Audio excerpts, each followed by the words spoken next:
Okay, this is part one of the interview with Mum and Dad. It's the 21st, I think, of January 2006. Pretty right. In the afternoon. Just relaxing at John and Lisa's house. Maybe what I thought might be interesting is if maybe each of you could tell us in a summary our family tree of the Montgomery side and the Ratman side, going back a couple of generations. So, say, starting with Mum, maybe if you could tell us, maybe starting with on your dad's side, the Ratman side, from Henry Ratman. Yes, Henry Ratman came out from Germany. Heinrich, his name was. Heinrich it was, yes. And he came to Bombala, I believe, and settled there. He married a German lady, and they had about, I don't know how many children, I've sort of forgotten, but I know that there was my father was, I know that was the generation before my father.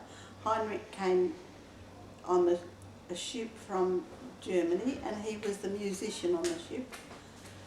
And they had a son that I know of, which was another Henry Ratman, and he married my grandmother, who was a Margaret Smith. I never knew either of those people because they were dead before I was born. This would have been in the gold rush times, about the middle 1800s. 1800s, yes, it would be. And Margaret Smith's father, John Smith, owned this hotel at Liberty Bell and left it to Margaret in his will. She was the youngest daughter, I believe. And He also had a Woolpack hotel, didn't he, at Bobundra? yes, I think when she was a young child, they lived at Bobundra and had the Woolpack Hotel. I don't know much about that side of the family because my grandmother was dead before I was born. Yeah. And I only know what my father told me. Yeah. He was born at Liberty Bell with he was about the youngest boy, Uncle Jack, Uncle... He was the eldest, wasn't he? Yeah, Uncle Fred, Uncle Harold, who was killed in the 1914-18 war, Uncle Alf, and then my father, and there were a couple of girls who I believe died when they were very young, and I think a couple of boys that died as well. So it was a very big family, but my father was the youngest. Of the boys. Of the boys, and Uncle Jack was the eldest. Now Uncle Jack lived in Lismore, and he was a very good pianist, and he and my grandfather, who played the clarinet, used to go around and provide the music for Liberty Bell and around Cooma and all those places, I believe. And they used to take the piano on an old dray, and I believe it dropped off once and was damaged but was repaired again, and they used to play for all the dancers. Now this is only hearsay because it's come down from my father, and they left Liberty Bell when my father was about 5. I guess they must have sold the hotel and went to Sydney and lived at Chatswood. My father went to Chatswood School, and he joined the army when he was only 16 because my grandmother died when he was only 15, and he and Uncle Alf signed up together. And Uncle Harold too? no, I don't know when he joined up. I only know that Dad told me that Uncle Alf and he joined together, and when Dad came along and said, yes, I'm 18, the man that was signing them on said, how come your brother's 18 and you're 18? And he said, oh, the brother's made a mistake, he's 20. So that's how he went to the war at 16. He got the chicken pox, I believe, just after he joined up, and was lying under an old tank full of water trying to cool himself down before they realised what was wrong with him. and The tank was leaking water, so he got a bit of a cool from that. Well, I don't know whether he never told me that, but it Oh, was cool. cooler under the tank. And All anyway, those tanks leaked. we used to have family reunions with Uncle Alf's family and the ones that lived in Sydney. So that's how I sort of got to know Harold and Lily, and there was another son, Albert, who was killed when he was only 18. And we used to have family picnics down behind Taronga Zoo at Athol, about once a year. That was that side of the family. You know, my mother's side of the family. Oh, just before you go on to the Coopers, it's Coopers, isn't it? Your mum's side? No, Huggets. Huggets, beg your pardon, that's right. So, That's right, my apologies. Before we go to the Huggets, in your dad's family, is there a story about your dad having a sister that was lost? Yeah. that's right. There was a girl called, Daughter. I can't remember now, a daughter. Mildred. Mildred, that's right. Thanks, Dal. And she was, I think, younger than Dad, but there must have been something wrong with her. I don't know exactly what was wrong, but in those days people put children that weren't quite all there into places and sort of kept them aside, and nobody knew about them. And so this generation knew nothing about it. And my cousin, Les, and his wife went looking for her grave, and they found it, where was it? Rookwood.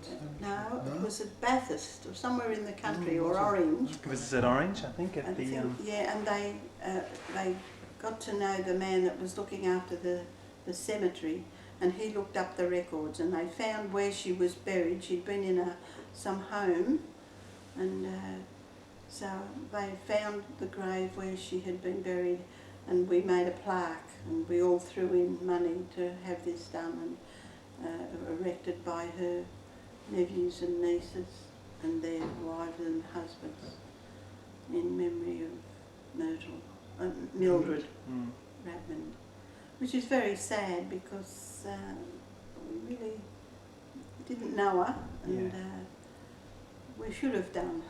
Because in this day and age we would have, but in our generation we would have. But that generation before, you know, they kept it quite secret, you know. And so there must have been lots of children that, you know, sort of disappeared, which is very sad. There's one other story, well, one other person in the Ratmond, your dad's family, that is not a member of the family, but was like a member of the family that you talk about sometimes. A man named Bidgen Hook. Oh, Bidgen Hook. Bidgen Hook was an Aboriginal man that lived at Limity Bell, and apparently helped my grandmother with such a large family. She apparently needed some help, and I think he was deaf and dumb. Somebody said that he'd been dropped into a fire when he was a very young baby, and he'd never talked. Now whether that's fact or fiction I don't know, but anyway he did help, and he could speak because he used to go to church with them. They were a Catholic family, and they go to church, and people used to tease him, and but my father must have been very fond of him, because when he built a house before I was born in Lane Cove, he had a name plaque made for the house, Bidgen Hook. And I went back to see if it was still there, but people had moved it, and so it just disappeared. I was sad because I would have liked to have kept it and perhaps put it on our house in Cooma. But you hear lots of stories about Bidgen Hook round the Monero, and It was about, I think, the last Aboriginal to die. Probably the full-blood Aboriginal. In He was the son of, Boney Jack. Boney Jack, who was the chief of the tribes around the Nimidabel area of Monero in the early days before it was settled by white people. And that brings us to the Huggets. What about the grave of your great-grandfather? Oh yes, these friends McPhee's, Angus and Freda McPhee, she had a cemetery book of the Bombala Cemetery, and she said, well, wasn't your name Rapmond before you were married? And I said, oh yes. She said, well, there's a Henry Rapmond buried in Bombala Cemetery, and it's registered in this cemetery book. So after church one morning, Dad and Ruth Allen and a couple of young people came out with us, and we went out to the Bombala Cemetery. We all split up, went in different directions looking for the grave. And Ruth Allen found it, and it was a big fence around it like this, and it was enough room for quite a few to be buried there, but apparently only Henry was the only one buried there. And It's the only tombstone that was there. There could have been others there. yes, and it's still there if ever you want to go and have a look at it. It's in Bombala Cemetery, not far from the gate, just down from the gate. And it's got this big black fence around it. And as we were looking, out came a little black snake along the front, didn't it? Yeah. It disappeared down the hole. Disappeared, yeah. Oh, there's a little snake looking after my great-great-grandfather. Is it great or just great? Great-grandfather. Great-grandfather, yeah. Grandfather's This was the father. middle of the 1800s, he could be And great. that was the man who came out on the Heinrich, ship. yeah, he was the musician, Wow. yeah. And the Huggets, well, the Huggets, What about your grandfather, who had the hotel at Nimidabel? Besides playing his clarinet, he also taught some of the locals to play a violin. yeah, it must have been. We met a lady out there. She was 85 at the time. We went out to interview her.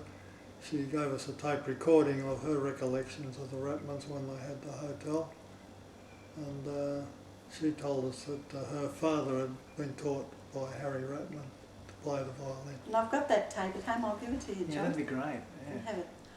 If And you've got some photographs or any archival footage that you've yeah, got. I've got a, when you Great come up, too. we'll go Yeah. through it and you Have a can look. have a look at it. The Huggets, well, my grandmother was Annie Couture Leaf, Leafe, and I don't know how long though, because, you know, when you're young you don't think about asking your grandmother and grandfather for everything, but I do know that they own the land where Willoughby Girls High School is, that great big block from the main road right Road, to right. Oakville Road down Penshurst Street, that whole block. And my mother used to say, as a little girl, she remembered running up and down the corn that was growing there. And apparently they sold it to the department, to the government, eventually. But they did have a shop on that corner of Oakville Road and Penshurst Street that sold. It was like a general store. And I've got a photograph of it, of the Leafs, that they had this shop. And when it was sold, it was on the condition that there was another little cottage further down Oakville Road on a corner that they kept for my great-grandmother, and she lived in that until she died. I was told this by my cousin, Keith Sheen. I didn't know that, and I hadn't told me, but Keith Sheen. And so my grandmother lived in Penshurst Street, Willoughby, diagonally opposite where the shop had been. It was 112 Penshurst Street, Willoughby. She also had a house at Narrabeen, and she lived in that when we were small children, and from Lane Cove we used to go down nearly every weekend to Narrabeen, and you know, we'd go swimming in the lake and in the surf, and we'd go to all the surf carnivals. And I remember my grandmother would be all dressed in black and black shoes and stockings, and we'd go over the sand, sit on the sand and watch the carnival. And we used to like to go swimming, of course, and I had I think, I don't know, it was a younger brother, an older brother of my grandmother's called Thomas Leaf, and they had a little cottage on the lake down at Narrabeen as well.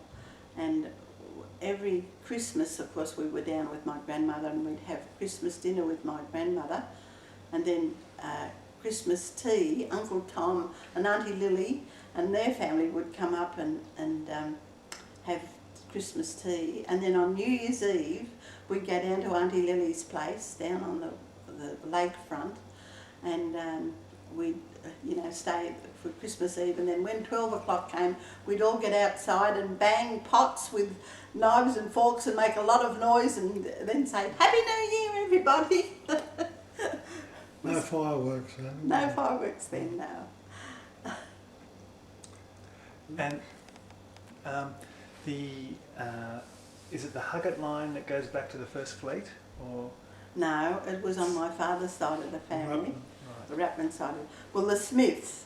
See, my grandmother was a Margaret Smith, and it was from that side of the family. The German family came from Germany in the middle of the 1800s, but the Smiths went back to the First Fleeter, who is Thomas Akers, and he was a highwayman, I believe, and came out on the Charlotte with the First Fleet. That's our claim to fame. He ended up getting a pardon, didn't he? And, yes. Had a block of land on the Hawkesbury River up near Windsor. And there's a school called after him in Sydney. What is the suburb? Can you remember? Oh, it's near Cow Pastures. No, it's near Campbelltown, I think. They're not far from Campbelltown. Somewhere out that way. No, I But can't it's remember. Thomas Akers School. I've got a picture of it somewhere. Your mum had siblings? Yes, my mother only had one sister, Auntie Gladys, and Auntie Gladys had 3 sons, Keith, Mervyn and Eric. And Keith, I loved Keith. Mervyn and Eric, or Mervyn especially, used to tease me an awful lot as a child, but I liked Keith, he was nice. And Eric, of course, was younger again. We didn't see very much of them. They also had a place at McMaster's at one stage and lived there. And they also owned a little cottage down at Narrabeen Lake, and they used to come down to Narrabeen Lake as well. But my mother was very musical, whereas Auntie Gladys wasn't, so it was strange. My grandfather used to sing. He had a nice tenor's voice, and I used to love to sit on his knee at Narrabeen, I can remember especially, and he'd sing, and I'd try and stay awake so hard. As soon as I'd sort of shut my eyes, my mother would say, Hazel, go to bed. We used to have concerts at Narrabeen, and there was a built-in sort of a cupboard. We used to stand in front of the door of the cupboard, it was shut, and we'd sing for them or say poems or have a little concert for my grandmother and grandfather. And on Christmas morning, it used to be such fun. We used to, my mother used to sleep on the veranda at the back, my mother and father, and I think Lois as well there on a little bed, and then my brother and I used to sleep out on the front veranda with my grandmother and grandfather, and you could look out and see the stars, and they were just beautiful. Christmas morning we'd start unwrapping our presents, because there'd be all a pillowcase for everybody, and I think we used to start with the youngest. Lois would start, and then I'd have a turn, and then my brother, and then Mum, then Dad, and then my grandmother and my grandfather. They used to put in carrots and parsnips and pumpkins and eggs and all sorts of things in his stocking, because he used to like to do the gardening. He used to grow tomatoes that were taller than us, really tall, and he used to love to grow carnations, but he wouldn't let my grandmother pick them. She could just look at them. And he was lovely, and he had a dog called Tiger. And Tiger used to follow Pa. His name was Dave Huggett, and he used to follow him all over the place, and he just loved Tiger. He even used to climb up the ladder. And they had a little Austin they bought, and it was DH 500, Dave Huggett 500. Was he a builder or something? No, he was a postman, but he retired very early, because my grandmother owned a lot of houses, and she was quite comfortable, you know, because her parents before her had had this shop, as I said, and all this land in Willoughby, so that must have been worth a great deal, you know. So she was the rich one of the family, and I think that's why my grandfather retired before he was, you know, at retirement age. And he used to go fishing. He had a little rowing boat on Narrabeen Lake, and my father used to love to fish too. And I remember one night my father went fishing on the beach, and anyway, it was 1 o'clock in the morning, he hadn't come home, and Mum was real worried, so she went and woke up my grandfather, and he went round looking for him. He was dead asleep on the beach. And he took me fishing. The first fish I caught with my father, and he said, oh, it was a nice big flathead, about that big. And he said, oh, I'll just take it off the hook. And he said, just sit aside and I'll throw it in the back of the boat. But instead of going in the back of the boat, it went straight back into the lake. And it got away. What do you say, Hayes?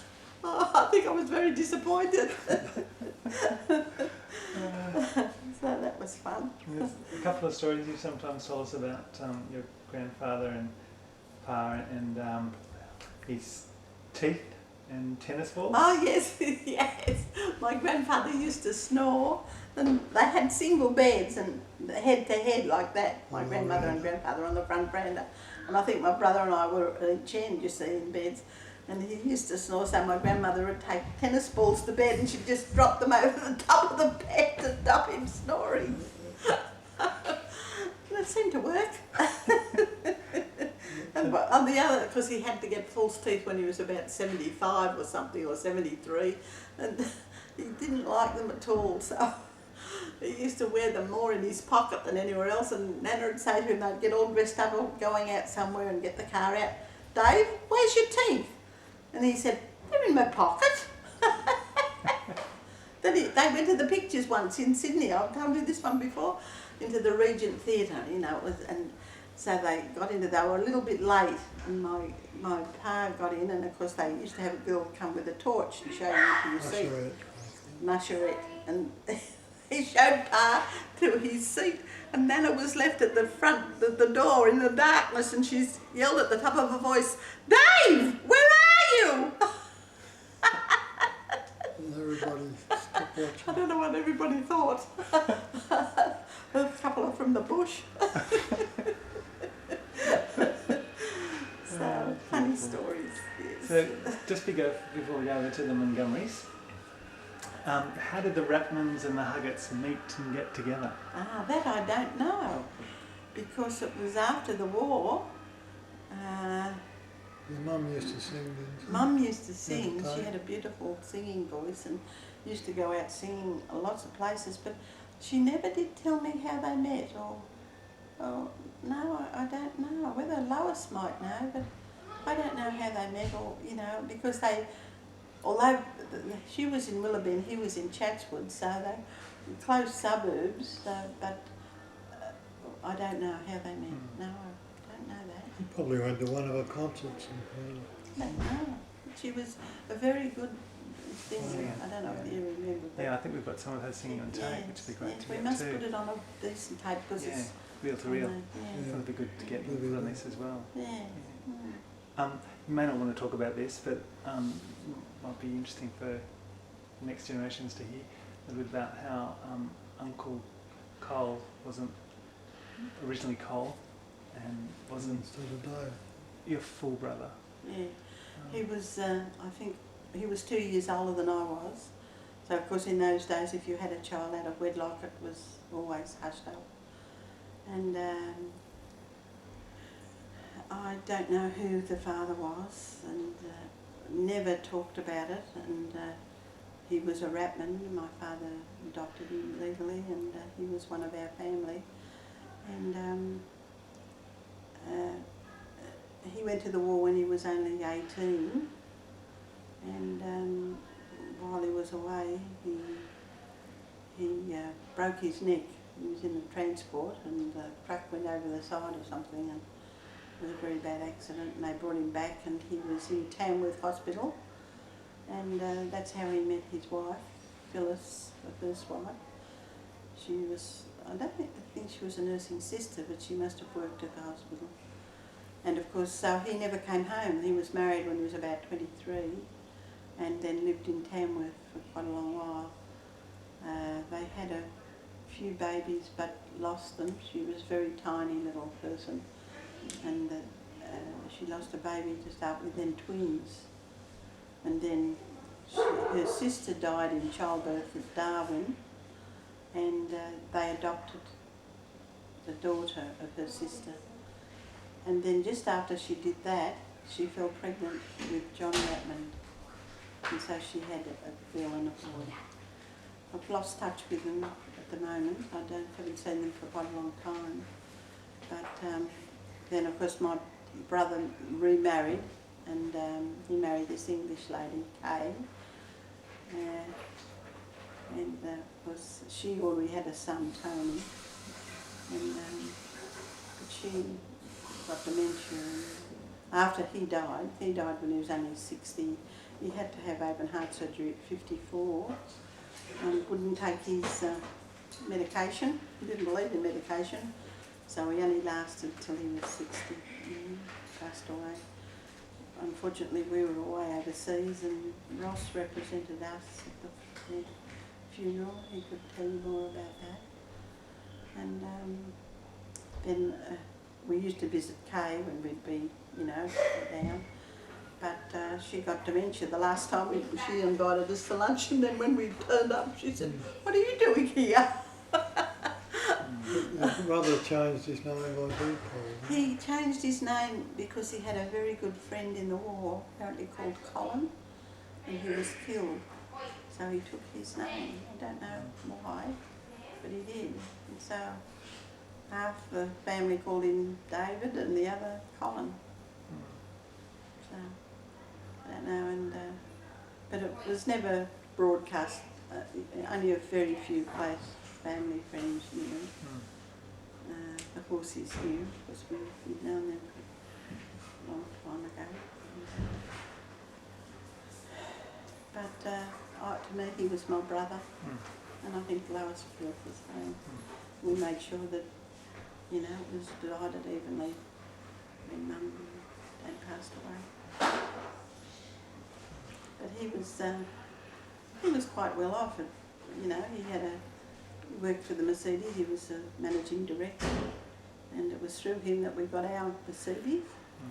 And A lovely house down there. he had a lovely house and a great big boat, you remember, and he used to take us out. And he loved fishing and the water, always has done.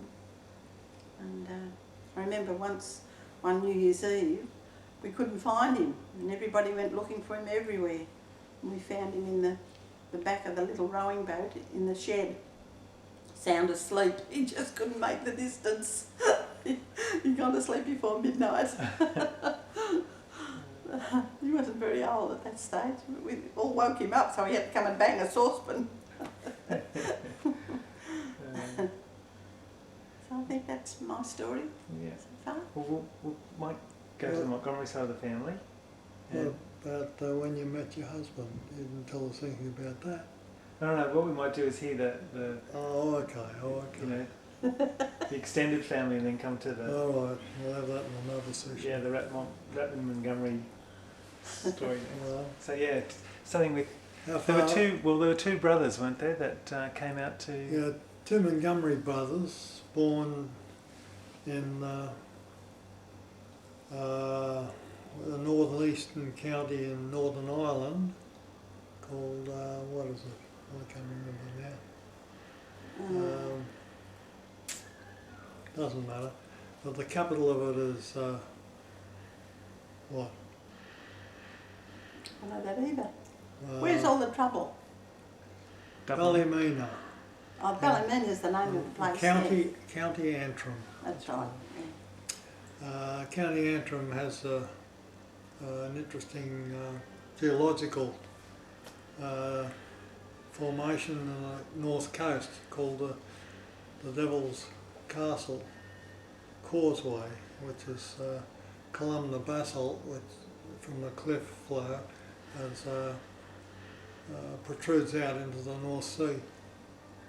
And into the Irish Sea there, and Mum and I visited that when we were up there.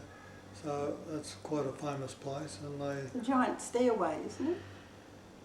Giant's Causeway. Causeway, that's right, giant's. Because it looks like a causeway going out to towards Scotland, but it sort of disappears, of course, after about a couple hundred metres out from the shore. Well, yeah, they grew up as farm boys, mainly I think dairying was their main vocation. They had a couple of sisters. Only one sister, wasn't it? No, Only one sister. no, one sister married Oh, Mr. one Humphrey, sister, that's right, and yeah. the other one migrated to Canada, to America, and married a fellow called what? Anyway, they live in Oregon. And, Wiley. Wiley, that's a W-I-L-E-Y. Wiley. Wiley. Now they came, their descendants, their children came out to Australia about 1970 Mm-hmm. and visited Uncle Ross in Sydney, stayed with them for a while, came to Cooma, visited us in Cooma, and they were very nice people and wanted us to come and visit them. And they sent us beautiful fruitcakes when we were in Japan, Yeah. and they wanted Heather to go. They had a granddaughter who was it a granddaughter or a daughter, who was the same age, nearly as Heather. And they wanted Heather to go home to America instead of coming back to Australia, but Heather didn't want to, so she never went back. Her name was Valerie, the girl over in America. Yeah. Well, Valerie is now in Australia and married to Auntie Elsie's Duncan's nephew. son. Yeah, Duncan. But unfortunately that marriage is disintegrated. They do have a couple of children though, don't they, that lives with the father. Well, this is a sidetrack actually from what you asked for. Yeah, the two Montgomery brothers first of all migrated from Ireland after they were probably, I don't know what age they would have been, probably early 20s, because they wanted to join an uncle who was working in India as a tea planter. I don't know whether he was a planter in his own right or was supervising a tea plantation, I'm not sure. I understand they worked there for a couple of years. Didn't like India too much, it was too jolly hot from what the climate they're used to. And had an opportunity to come on to